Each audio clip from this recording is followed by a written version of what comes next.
Good morning, students. Now we will start with biomolecules.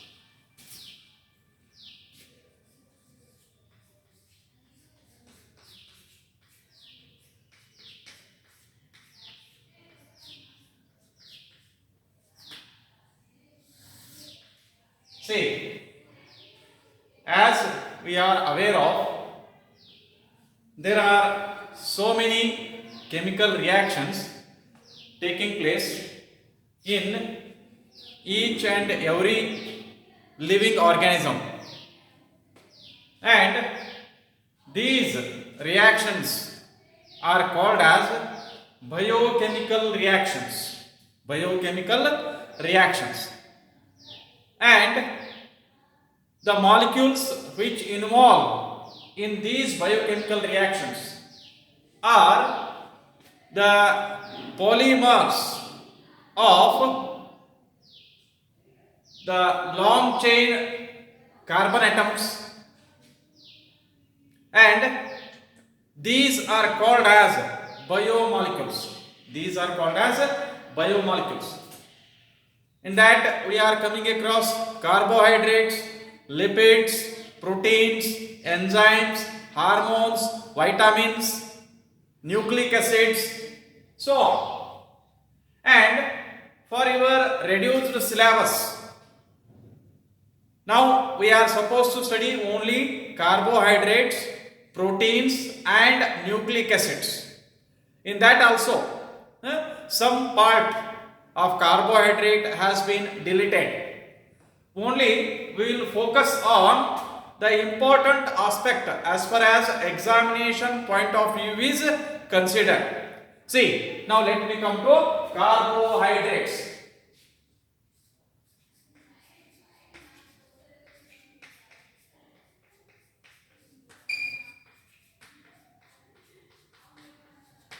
Carbohydrates. See,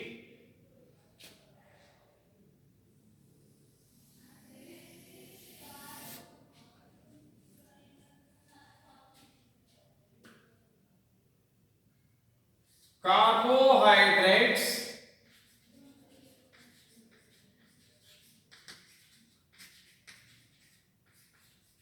are the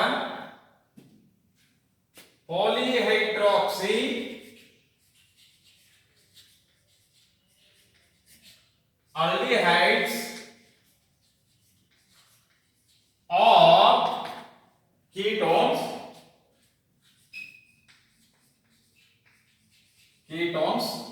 or those compounds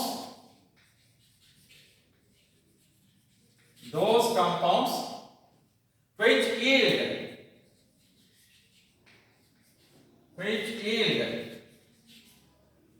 polyhydroxy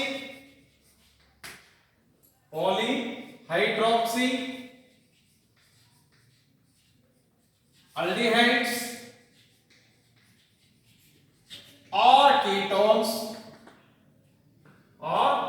ketones on hydrolysis.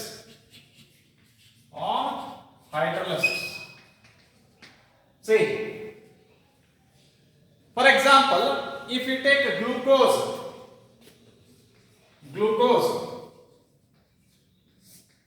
with formula C6H12O6 or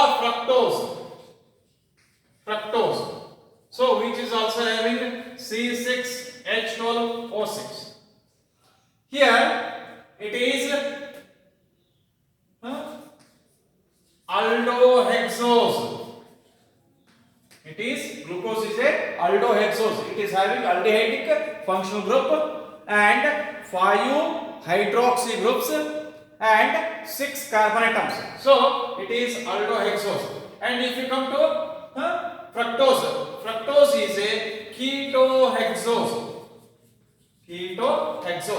See, it is having ketonic functional group, 5 hydroxy groups and the 6 carbon atoms. So therefore these are polyhydroxyaldehydes or ketones.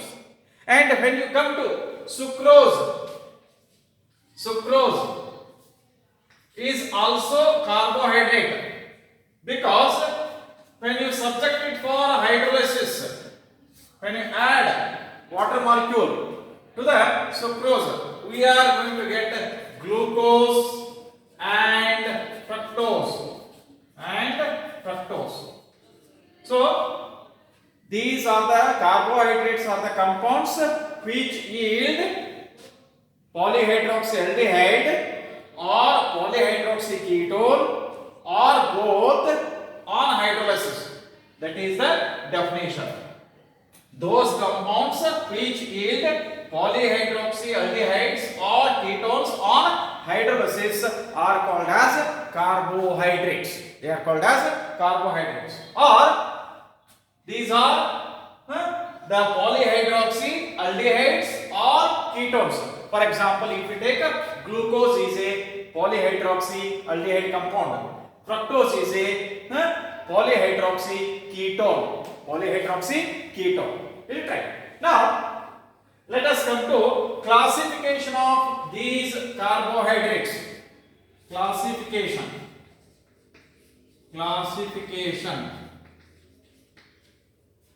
of carbohydrates based on number of units. Based on number of units. See, A. Based on number of units. See,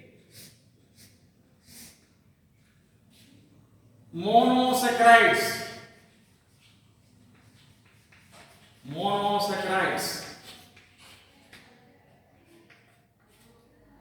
These are the simplest carbohydrate molecules which cannot be further hydrolyzed. These are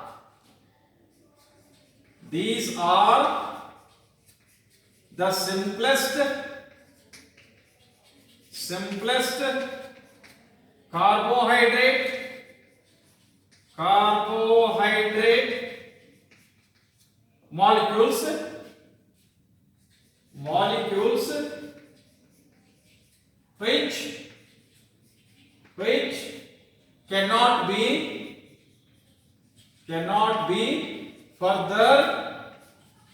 further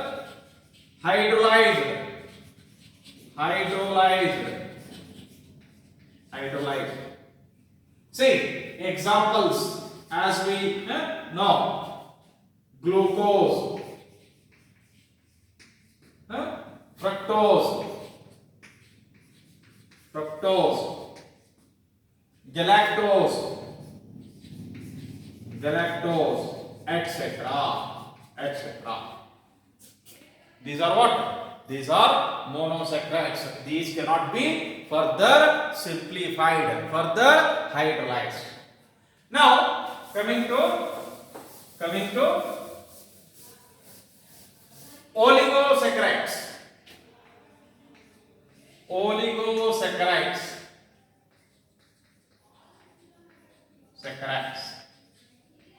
See, these are the carbohydrates which yield or which give 2 to 10 monosaccharide units on hydrolysis. These are the carbohydrates which yield or which give 2 to 10 monosaccharide units on hydrolysis. See, these are further classified as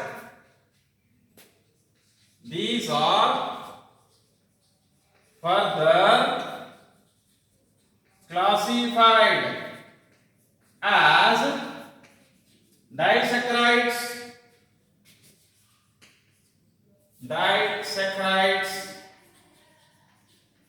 because they give two monosaccharide units, trisaccharides, because these give three monosaccharide units, tetrasaccharides, because these give four monosaccharide units, etc. ಡೈಸ್ಯಾಕರೈಡ್ ಅಂತ ಹೇಳಿ ತಗೊಂಡ್ರೆ ಅಂದ್ರೆ ಎರಡು ಮೋನೋಸ್ಯಾಕರೈಡ್ units ಕೊಡ್ತೈತಿ hydrolysis ಮಾಡಿದಾಗ. ಟ್ರೈಸ್ಯಾಕರೈಡ್ ಅಂತ ಹೇಳಿ ತಗೊಂಡ್ರಪ್ಪ ಅಂತಂದ್ರೆ that gives 3 monosacharide units on hydrolysis. ಟೆಟ್ರಾಸ್ಯಾಕರೈಡ್ ಅಂತ ಹೇಳಿ ತಗೊಂಡ್ರೆ ಅಂದ್ರೆ that gives 4 monosaccharides on hydrolysis. Is it right? See here disaccharide examples ಯಾವ ಅಂದ್ರೆ disaccharides.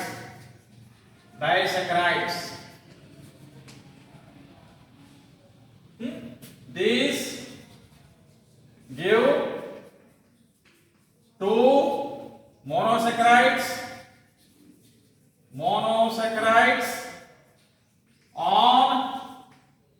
on hydrolysis.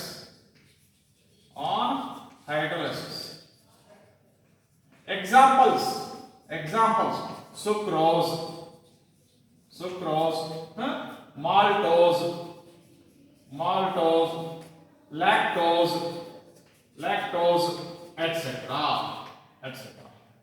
Is it right? Now we'll come to polysaccharides.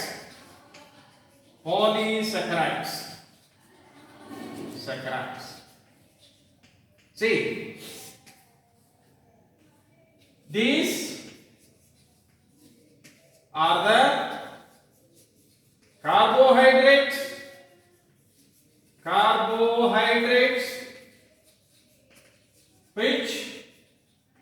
which yield or give many monosaccharide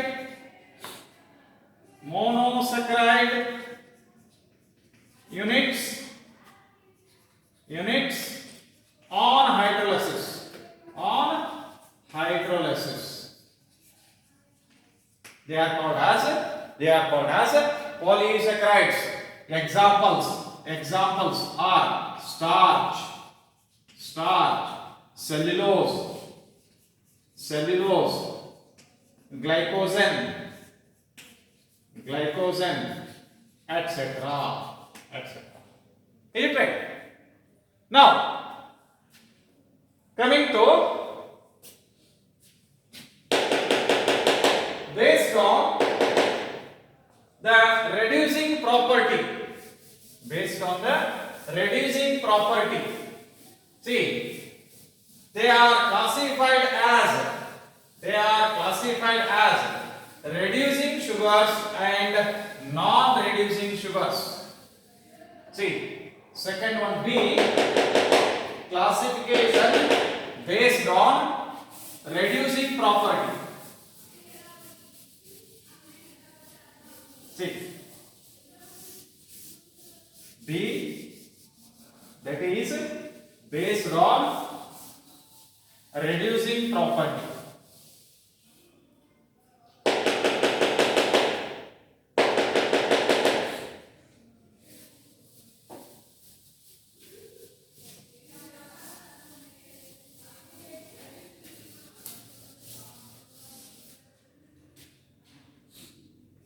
B, based on reducing property.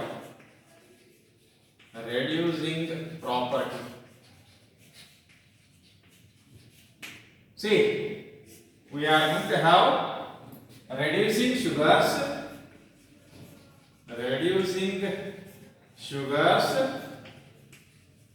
See, these reduce Fehling solution. These reduce Fehling solution. These reduce Fehling solution. Fehling solution. because they contain free aldehydic or ketonic group. Because they contain free aldehydic or ketonic group. See, examples are glucose, fructose, maltose, lactose, etc. Then coming to non-reducing sugar, the only one example for non-reducing sugar is sucrose, because it does not have any free aldehydic group or ketonic group to reduce Fehling solution. So therefore, if you are asked to give an example for non-reducing sugar, that is only one non-reducing sugar is sucrose. Only one non-reducing sugar is sucrose, which is not capable of reducing Fehling solution.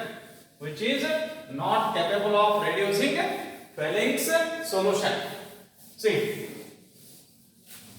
non-reducing sugar, not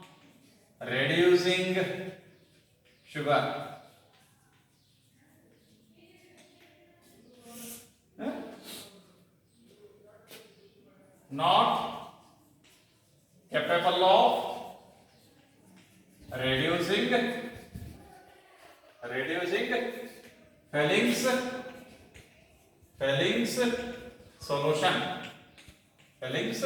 solution.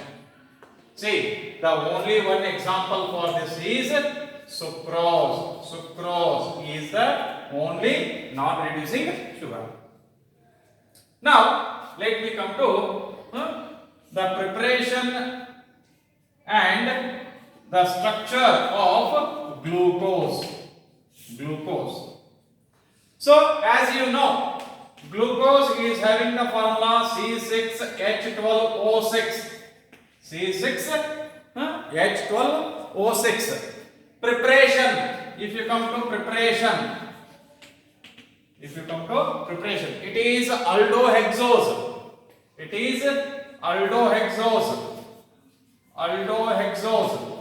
And as you know, it is reducing sugar.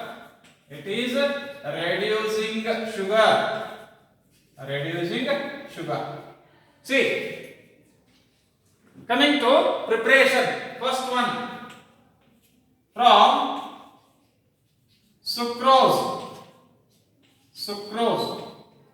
See, as you know, C12H22O11 is sucrose.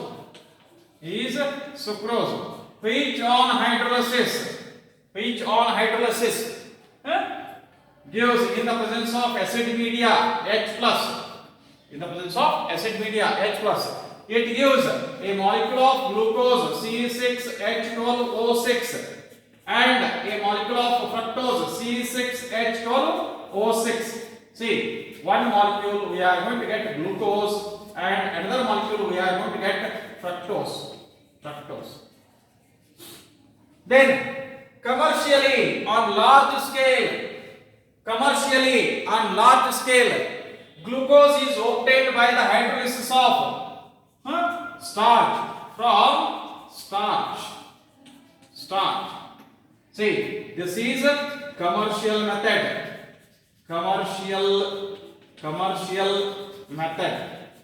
On large scale, glucose is obtained by the hydrolysis of starch.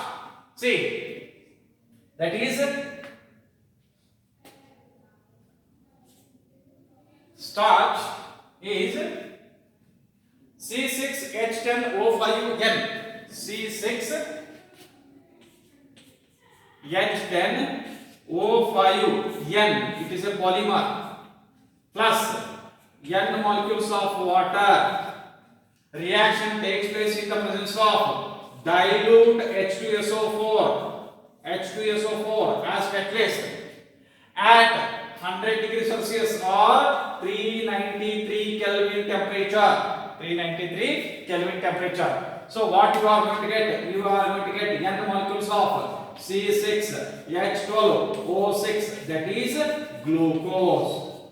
Starch is hydrolyzed into